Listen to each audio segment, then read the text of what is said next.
Hallelujah. Praise the Lord. Hallelujah. హల్లెలూయా.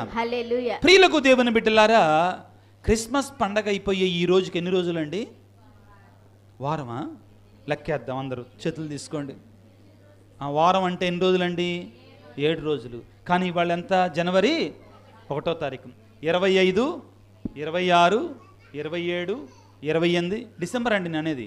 29, 30, 31, 1. ఎన్ని రోజులండి? 8 రోజులండి. కరెక్ట్గా చెప్పాలి, లెక్కల్లో తేడా రాకూడదు. ఎందుకంటే ఆ లెక్కలోనే ఉంది వాళ్ళ పండగ, ఆ 8లోనే ఉందండి వాళ్ళ పండగ. వాక్యాన్ని చదువుకున్న పిల్ల, లూకాసు వార్త 2వ అధ్యాయము చదవమన్న వాక్యాలను జాగ్రత్తగా చదువుకున్న పిల్లరా. లూకాసు వార్త 2వ అధ్యాయము 8వ వచనాన్ని 21వ వచనాన్ని చదువుకున్న పిల్ల. 8 దినములు గడిచిన పిమ్మట శిశువునకు సున్నతి చేసి ఆ బాలుడు గర్భమునందు పడక పూర్వము దేవదూత సూచించినట్లు యేసు అని పేరు పెట్టిరి. క్రిస్మస్ పండగ అయిపోయి ఎన్ని రోజులు అవుతుందండి? 8 రోజులు అవుతుందండి ఈ రోజుకి. ఓకే, ఈనాడు ఆ మరియ తల్లికి జన్మించినటువంటి, బెత్లెహేము నగరంలో జన్మించినటువంటి ఆ చిన్నారి బాబుకి ఏమని పేరు పెట్టారు? యేసు అని పేరు పెట్టారు. అక్కడ ఇంకొక మాట ఉందండి, ఆ బాలుడు గర్భమున పడక ముందే దేవదూత సూచించినట్లుగా యేసు అని పేరు పెట్టారు. అమ్మా, నీకు పిల్లలు ఉన్నారా? ఉన్నారు కదా. ఏం పేరు చెప్పమ్మా? కొడుకు పేరు శ్యామ్. ఇంటి పేరమ్మా? పళ్ళెం, ప్లేటు. అంతేనా? ఓకే, అర్థం చేసుకోవడానికి అడుగుతున్నానమ్మా. ఏమనుకో, పళ్ళెం శ్యామ్. ఒకటి పేరు చెప్దాం. శ్యామ్ మంచి బాగా అభివృద్ధి చెందాడు. పేరు ఎక్కడ వినపడుతున్నా, ఎక్కడైనా కానీ వినపడుతుంది. అందరు పిలుస్తున్నారు గొప్పోడు, మంచోడని. తెలియదమ్మా నాకు ఎవరో శ్యామ్. నీకు ఎలా అనిపిస్తుంది? సంతోషం అనిపిస్తుంది. ఆ పేరు వినగానే ఎలా ఉంటుంది? ఆనందం, సంతోషం. మా అమ్మ చనిపోయింది, పరలోకంలో ఉంది అని కోరుకుంటున్నా. నేను గురువు అయ్యానంటే మా అమ్మే కారణం. దేవుడు మొదటిగా, నో డౌట్, మొదటి కారణం దేవుని తర్వాత మా అమ్మే. ఎందుకంటే మేము హైందవులం. అర్థమైందా? మా అమ్మ కారణంగా మా నాన్న మారాడు.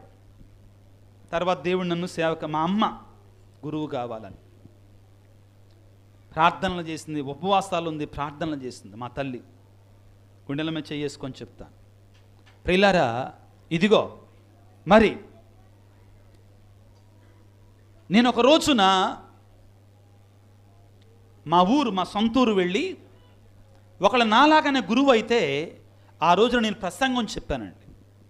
ప్రసంగం చెప్పేసరికే ఎవరో 2-3 మా అమ్మ దగ్గరికి వెళ్ళి, అమ్మా నీ కొడుకు ప్రసంగం చెప్తుంటే గంటసేపైనా వినబుద్ధి అయిందమ్మా అని చెప్పగానే మా అమ్మ ఇక మేఘాల మీదకి వెళ్ళిపోయింది. ఎక్కడికి వెళ్ళిపోయింది? మేఘాల మీదకి వెళ్ళిపోయింది. వెంటనే ఆ మనవణ్ణి పిలిపించుకొని మా అన్నయ్య కొడుకుని పిలిపించి నాకు ఫోన్ చేపించి, అయ్యా నువ్వు చాలా వాక్యాన్ని బాగా చెప్పావంటయ్యా, వాక్యాన్ని చాలా చక్కగా చెప్పావంటే అని చెప్పి నాకు ఒక మాట చెప్పింది. నువ్వు నాకేం చేయనక్కర్లా, దేవుని యొక్క వాక్యాన్ని ఎప్పుడు బోధిస్తూనే ఉండయ్యా. Hallelujah. Praise the Lord. Praise the Lord. క్రీస్తునాథుని యందు ప్రియులారా, మా అమ్మకి విజయరాజు అని పేరు వింటే చాలండి, ఎంత బాధలో ఉన్నా కానీ ఆనందం. ఎందుకని నా పేరు విజయరాజు కాబట్టి. క్రీస్తునందు ప్రియులారా, ఏ తల్లికైనా ఏ తండ్రికైనా కానీ ఇష్టమైనటువంటి పేరు తమ యొక్క బిడ్డల పేరు, కుమారుల పేరు, కుమార్తెల పేరు ప్రియులారా. ఇప్పుడు నేను ప్రశ్నిస్తున్నానండి మిమ్మల్ని అందరినీ కూడా, పరలోక తండ్రికి ఇష్టమైన పేరు ఎవరిదండి? ఏమిటండి? పరలోక తండ్రికి, దేవునికి ఇష్టమైన పేరు ఏంటి? చెప్పండి గట్టిగా. మంచి చెప్పేటప్పుడు ధైర్యంగా చెప్పాలి. పరలోక తండ్రికి ఇష్టమైన పేరు ఏంటండి? యేసు. ఏం పేరండి? యేసు అనే పేరు. ఆ యేసు అనే పేరు మీద, ఆ యేసు అనే పేరు మీద నువ్వేం అడిగినా ఇచ్చేస్తాడు ఎమ్మటే దేవుడు. ఎందుకంటే ఆ యేసు నామములో నువ్వేది అడిగినా ఇచ్చేస్తాడండి దేవుడు. ఎందుకని? ఆ పేరంటే ఆయనకి ఇష్టం ప్రియులారా.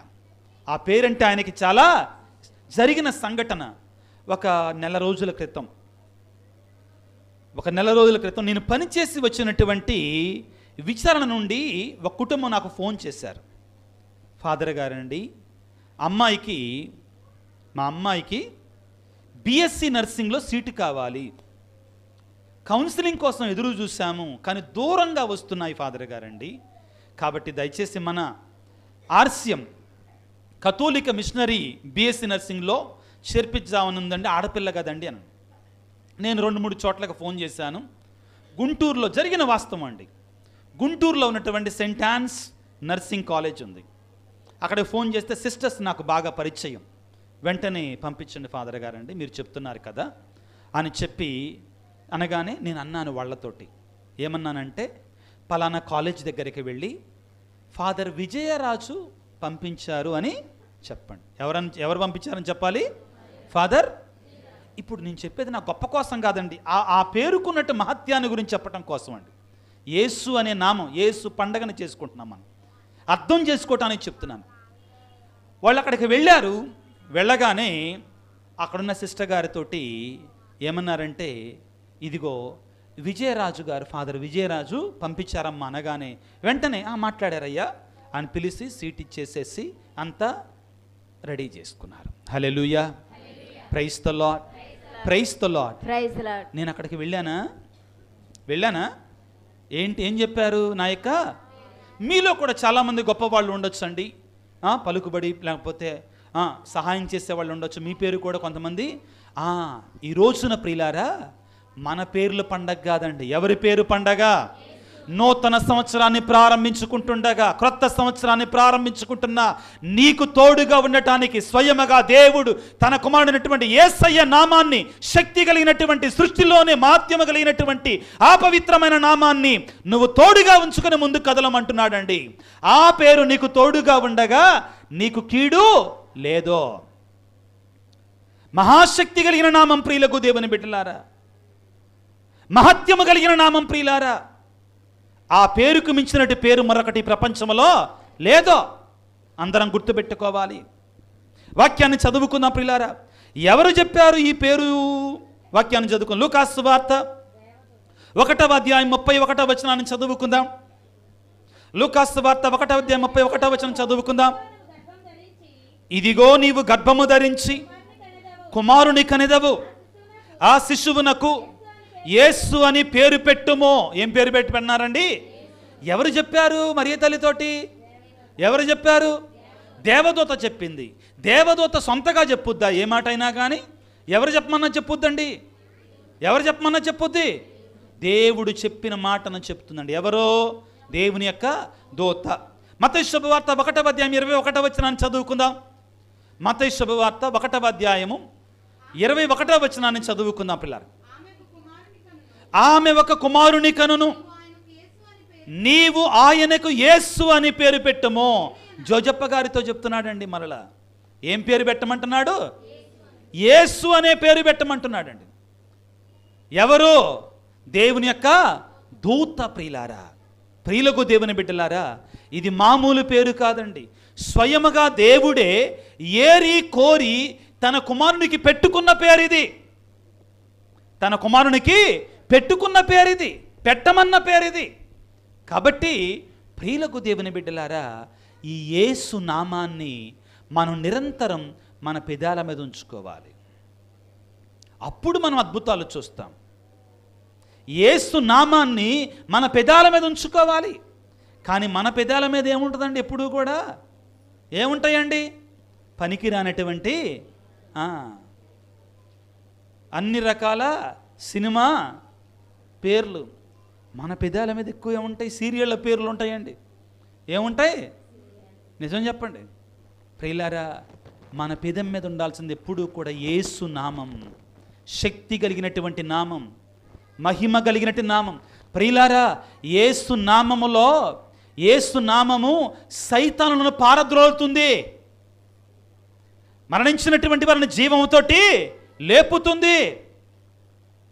అనారోగ్యముతో ఉన్నటువంటి వారికి స్వస్థతనిస్తుంది. ఆ పేరుకున్నటి శక్తి అది ప్రియులారా. ఈరోజు నేను మీకు ఒక మాట చెప్తున్నాను. మీరు ఎల్లప్పుడూ కూడా సింపుల్గా యేసయ్యా యేసయ్యా యేసయ్యా అని చెప్పండి. యేసువా యేసువా యేసువా అని చెప్పండి. ప్రియులారా, మీ జీవితాలలో అద్భుతాలు జరుగుతాయి. Hallelujah. Praise the Lord, praise the Lord, praise the Lord. అపోస్తుల కార్యాలు 3వ అధ్యాయము, అపోస్తుల కార్యాలు 3వ అధ్యాయము 1వ వచనం నుంచి చదువుకుందాం ప్రియులారా. ఒకనాడు ప్రార్థనా సమయమగు మధ్యాహ్నము 3 గంటల వేళకు పేతురు యోహాను దేవాలయమునకు వెళ్ళిరి. హల్లెలూయా. Praise the Lord. ఎన్ని గంటలకండి? ఎప్పుడు? మధ్యాహ్నం. ఎక్కడికి వెళుతున్నారు? దేవాలయానికి ప్రార్థనా సమయంలో వెళుతున్నారు పిల్లరా. ఎవరెవరు వెళ్తున్నారు? పేతురు గారు, యేసు ప్రభు మరణించారు, ఉత్థానమయ్యారు, మోక్షారోహణమయ్యారు. ఆయన తర్వాత జరుగుతున్నటువంటి సంఘటన ప్రియులారు. ఇది ఏం జరుగుతుంది? వాళ్ళు దేవాలయానికి వెళ్ళినటువంటి సమయంలో అక్కడ ఎవరున్నారండి? 2వ వచనం చదువుకుందాం. అపోస్తుల కార్యాలు 3వ అధ్యాయం 2వ వచనం. ఆ దేవాలయమున అందమైనది అని పిలువబడే ఒక ద్వారము కలదు. ఆ ద్వారము వద్ద ఎవరున్నారండి? పుట్టుకతోటే అతను లేవలేడు. పుట్టుకతోటే అతను లేవలేడండి. పుట్టుకతోటే పాపం అంగవైకల్యంతో జన్మించాడు, లేవలేడు. అటువంటి వ్యక్తి కూర్చొని ఉన్నాడండి. కూర్చొని ఉన్నప్పుడు ఈ పేతురు యోహానులు దేవాలయంలోనికి వెళుతున్న సమయంలో ఆయన కళ్ళు చూసి ఏమైనా భిక్షం వేస్తారేమో, ఏమేస్తారని, భిక్షం వేస్తారని ఆశపడ్డాడు. ఏం జరుగుతుందో చూద్దాం ప్రియులారా. 6వ వచనాన్ని చదువుకుందాం. అప్పుడు పేతురు, నా వద్ద వెండి బంగారం ఏమీ లేదు, నాకు ఉన్నదానని నీకిచ్చేదను. నజరేయుడైన యేసుక్రీస్తు పేరిట నీవు నడువుము అని పలికని. ఎవరి పేరు మీదగండి? యేసు పేరు మీదగా, యేసయ్య పేరు మీదగా లేచి నడవమన్నాడు. ఏం జరుగుతుంది ఇప్పుడు? చదవమ్మా. వాని కుడి చేతిని పట్టుకొని లేవనెత్తగా వెంటనే వాని పాదములు మడమలు బలపడగా వాడు ఎగిరి గంతు వేసి నిలువబడి అటునిటు నడవసాగెను. ప్రియులారా చూడండి, ఎవరి పేరులో అండి? ఎవరి పేరు? యేసు నామములో. ప్రియులారా, మనం ఈ పేరును మరిచిపోతున్నామండి. ఈ పేరంటే లెక్కలేదు మనకే. యేసు అనే పేరులో ఉన్న శక్తిని మనం మరిచిపోతున్నాం ప్రియులారా. శక్తి కలిగినటువంటి పేరుని, శక్తి కలిగిన నామాన్ని దేవుడు మనకిస్తే దాన్ని మనం పట్టించుకోవటం లేదండి. దాని విలువ మనం తెలియకుండా జీవిస్తున్నామండి. ప్రారంభంలో ఇదిగో ఒక మాట చెప్పాను. దేవుడు మనకి నూతన సంవత్సరం అనే ఒక వరాన్ని ఇచ్చాడు, బహుమానాన్ని ఇచ్చాడండి. ఒక విలువైన అమూల్యమైన బహుమానాన్ని, ఆ యొక్క అమూల్యమైనటువంటి ఆ బహుమానం యొక్క విలువ తెలియనటువంటి వాడికి ఇస్తే ఏం చేస్తాడు? పక్కన పడేస్తాడు. సరిగా దానిని వాడుకోడండి, సరిగా దానిని వినియోగించుకోడు. దేవుడు మనకి కూడా సృష్టిలోని అతి శ్రేష్టమైన పేరు ఇచ్చాడు. ఏంటి ఆ పేరు? ఆ నామం పేరేంటి? యేసు అనే నామం. కానీ మనం ఆ నామాన్ని సరిగా వినియోగించుకోవటం లేదండి. ఆ నామములో ఉన్న శక్తిని గుర్తెరగటం లేదు ప్రియులారా. ఈనాడు ఆ ప్రభువుని వేడుకుందాం. అయ్యా, నీ పేరులో ఉన్న శక్తిని మాకు ఎరుకపరచయ్యా. మన పిల్లలకి వ్యాధులు వచ్చినప్పుడు, బాధలు వచ్చినప్పుడు ప్రియులారా, ఆ యేసయ్య నామములో ప్రార్థన చేయండి. మనకి ఇదిగో ఈ దివ్యబలి పూజ పుస్తకం ఉంది కదా, ఇందులో ప్రతి ప్రార్థన కూడా యేసు నామములో ముగించబడుతుందండి. హల్లెలూయా, ప్రైజ్ ద లార్డ్. ప్రతి ప్రార్థన కూడా యేసు నామములో ముగించబడుతుంది ప్రియులారా. ఈనాడు మనం పండగ, యేసు నామం పండగ జరుపుకుంటుండగా ప్రియులారా, ఇదిగో శక్తి కలిగిన నామాన్ని మనం స్వీకరించుదాం. అపోస్తల కార్యాలు 4వ అధ్యాయము 12వ వచనాన్ని ఒకసారి చదువుకుందాం ప్రియులారా. ఆయన యందు తప్ప వేరొకని యందు, ఆ నామములో తప్ప. ఏ నామము? అందరు గట్టిగా చెప్పండి, అందరు గట్టిగా చెప్పండి. యేసు నామములో తప్ప వేరొక నామముల రక్షణ లేదో ఆ తర్వాత ఆకాశము క్రింద అమ్మా రక్షణ కలిగించులా నామము వేరొకనికి ఇవ్వబడలేదు. యేసు నామములో మాత్రమే రక్షణ ప్రియులకు దేవుని బిడ్డ. తర్వాత అని వారికి సమాధానం ఇచ్చను. ప్రియులకు దేవుని బిడ్డలారా, ఆయన నామం శక్తి కలిగినటువంటిది, మహిమ కలిగిన. మనందరం ఏం చేయాలి? ఈ నామం దగ్గరికి వెళ్ళినప్పుడు ఫిలిప్పీ పత్రిక 2వ అధ్యాయం 10వ వచనాన్ని చదువుకుందాం. ఫిలిప్పీ పత్రిక 2వ అధ్యాయం 10వ వచనాన్ని చదువుకుందాం. అందువలననే పరలోక భూలోక పాతాళ లోకముల యందలి సమస్త జీవులను క్రీస్తు నామమునకు మోకాలు వంచి ఆరాధించాలి. యేసయ్య నామాన్ని ఏం చేయాలి? మనందరం కూడా మోకాలు వంచి ఆరాధించాలి. ప్రియులకు దేవుని బిడ్డలారా, ఈ రోజున క్రొత్త సంవత్సరాన్ని ప్రారంభిస్తుండగా 2 ముఖ్యమైనటువంటి అంశాలు. మొదటిది, మరియమాత దేవుని యొక్క తల్లి, మనందరి యొక్క తల్లి. ఆ తల్లిని మనందరం కూడా మన కుటుంబాలకి, మన హృదయాలలోనికి స్వీకరించుకోవాలి. మన హృదయాలలోనికి స్వీకరించుకోవాలి.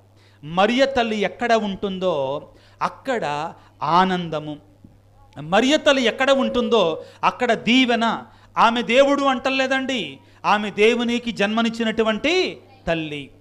రెండవది, ఈ నూతన సంవత్సర ప్రారంభంలో ఈ జనవరి 1వ తారీఖున ప్రియులారా, యేసు నామము, యేసు నామములో ఉన్న శక్తి, యేసు నామములో ఉన్న మహిమ, యేసు నామం మనకు తెచ్చేట వరాలు, దీవెనలు ప్రియులారా, ఆ నామాన్ని మనం వినియోగించుకుందాం. ఆ నామంలో దీవెనలు పొందుకుందాం. ఆ నామంలో ఆశీర్వాదాలు పొందుకొని ఈ సంవత్సరం అంతా కూడా సంతోషంగా, ఆనందదాయకంగా, దేవునికి మహిమకరంగా, మనకి ఆనందదాయకంగా జీవించటానికి కావాల్సిన శక్తిని, వరాన్ని, ఆశీర్వాదాలను దయచేయమని తలల వంచి ప్రార్థన చేసుకుందాం. సర్వశక్తిమంతుడా, సర్వోన్నతుడా, ప్రేమగల తండ్రి, మీరు మమ్మ మిక్కిలిగా ప్రేమించి ఈ నూతన సంవత్సరాన్ని మాకు ఇచ్చినందుకు మీకు స్తోత్రాలు తండ్రి. ఈ క్రొత్త సంవత్సరంలో అడుగుపెట్టినటువంటి మాకు, మా జీవితాలకు తోడుగా ఉండడానికి, ఈ సంవత్సరం అంతా కూడా మా కొరకే ప్రార్థన చేయడానికి నీ తల్లి అయినటువంటి మా మరియ తల్లిని మాకు తోడుగా ఇస్తున్నందుకు మీకు స్తోత్రాలు. ఆ తల్లిని ఏ రీతిగా సువార్తికుడు అయినటువంటి యోహాను గారు సిలువ చెంతన ఉండి స్వీకరించి తన ఇంటికి తీసుకొని వెళ్ళాడో, మేమందరము కూడా మరియ తల్లిని మా గృహాలకి, మా జీవితాలలోనికి ఆహ్వానించుకొని ఆ తల్లి యొక్క మధ్యస్థ ప్రార్థన ద్వారా సంతోషాన్ని, ఆనందాన్ని పొందుకునేలాగా మమ్మల్ని దీవించండి. అమ్మా తల్లి మరియమాత, గుణదల మాత, వెళంగని మాత, లూర్దు మాత, ఫాతిమా మాత, నూతన సంవత్సరాన్ని ప్రారంభించుకుంటే మా కొరకే ప్రార్థన చెయ్యి తల్లి. మా కుటుంబాల కొరకే ప్రార్థించమ్మా. నిత్య సహాయమాతగా మాకు ఎల్లవేళలా సహాయాన్ని అందించు తల్లి. ఓ దేవాది దేవా, ఈనాడు మేమందరము కూడా ఈ జనవరి 1వ తారీఖున యేసు పేరు పండగను కొనియాడుకుంటుండగా, యేసు నామకరణ పండగను కొనియాడుకుంటుండగా, యేసు అనే నామం ప్రపంచంలోనే అత్యంత శక్తివంతమైనటువంటిది, అత్యంత ఆశీర్వాదకరమైనటువంటిది, అత్యంత దీవెనకరమైనటువంటిది. ప్రపంచంలో రక్షణ కలిగించు నామము యేసు నామము తప్ప మరొకటి లేదు అని నేర్చుకున్నాము తండ్రి.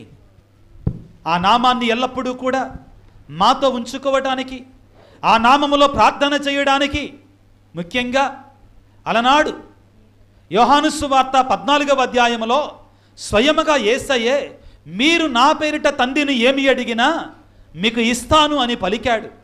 ఆ నామములో మేము అడిగి వేడుకొని పొందుకునేలాగా మమ్మల్ని దీవించండి నా తండ్రి. ఈ నూతన సంవత్సరాన్ని ప్రారంభించుకుంటుండగా తండ్రి, నీ సన్నిధికి వచ్చినటువంటి ఇదిగో నీ బిడ్డల కొరకే ప్రార్థన చేస్తూ ఉన్నాను. నీ బిడ్డలను దీవించండి నాయన, ఆశీర్వదించండి నాయన. వారి కుటుంబాలను దీవించండి తండ్రి, ఆశీర్వదించండి నాయన. వారికి ఉన్న సమస్తాన్ని దీవించండి తండ్రి, ఆశీర్వదించండి ప్రభువా. ప్రత్యేకమైన రీతిలో ప్రభువా, ఇదిగో ఈ నూతన సంవత్సరాన్ని నీ సన్నిధిలో ప్రారంభించుకుంటుండగా ప్రభువా, నీ శ్రేష్టమైన దీవెనలు ప్రభువా, ఈ సంవత్సర ప్రారంభం నుండి సంవత్సరం ముగింపు వరకు కూడా సమృద్ధిగా నీ బిడ్డలపై సమృద్ధిగా ఉంచండి తండ్రి. ప్రభువా అనారోగ్యముతో బాధపడుతున్న బిడ్డలకు మంచి ఆరోగ్యాన్ని దయచేయండి. కుటుంబంలో శాంతి సమాధానం దయచేయండి ప్రభువా. చదువుకునే బిడ్డలకు చక్కని జ్ఞానాన్ని, ఉద్యోగం చేసేటువంటి వారికి, పని చేసుకునేటువంటి వారికి కావాల్సిన శక్తిని, జ్ఞానాన్ని దయచేయండి ప్రభువా. వ్యాపారాలలోనూ వారు చేసుకునే ఇతర వ్యాపకాలలోనూ వారికి మీరు తోడునేడగా ఉండండి తండ్రి. గర్భఫలం లేని తల్లులకు ప్రభువా గర్భఫలాన్ని దయచేయండి అని వేడుకొనుచున్నాము తండ్రి. ప్రత్యేకమైన రీతిలో ప్రభువా ఎంతోమంది బిడ్డలు ప్రభువా అప్పుల బాధలలో, ఆర్థిక ఇబ్బందులలో మునిగిపోయి ఉన్నారు. వాళ్ళని లేవనెత్తండి నాయన నూతన సంవత్సరంలో. ఓ ప్రేమగల తండ్రి, ప్రేమమయుడా, కరుణికర సంపన్నుడా, ప్రత్యేకమైన రీతిలో ప్రభువా కుటుంబాల కోసం ప్రార్థన చేస్తున్నాం తండ్రి. కుటుంబాల్లో శాంతి లేదు, సమాధానం లేదు నా తండ్రి. నిజమైన శాంతిని, సమాధానాన్ని వారికి దయచేయమని వేడుకొనుచున్నాం. ప్రత్యేకమైన రీతిలో ప్రభువా బిడ్డలు ఎవరైతే దారి తప్పిపోయి చెడు మార్గంలో జీవిస్తున్నారో, వ్యసనాలకు బానిసలైపోయారో వారందరికీ విడుదల, విమోచన ప్రసాదించమని వేడుకొనుచున్నాము తండ్రి. నీ కృప, నీ దీవెన ఈ నూతన సంవత్సరం అంతా కూడా మా చుట్టూ కూడా ప్రభువా కంచెలా కాపలా వేయమని, నీకు ఆశీర్వాదాలు, నీ కృప వెంబడి కృప మా మీద కుమ్మరింప చేయమని మా ప్రభు అయిన యేసు పరిశుద్ధ నామమును అడిగి వేడుకొనుచున్నాము తండ్రి.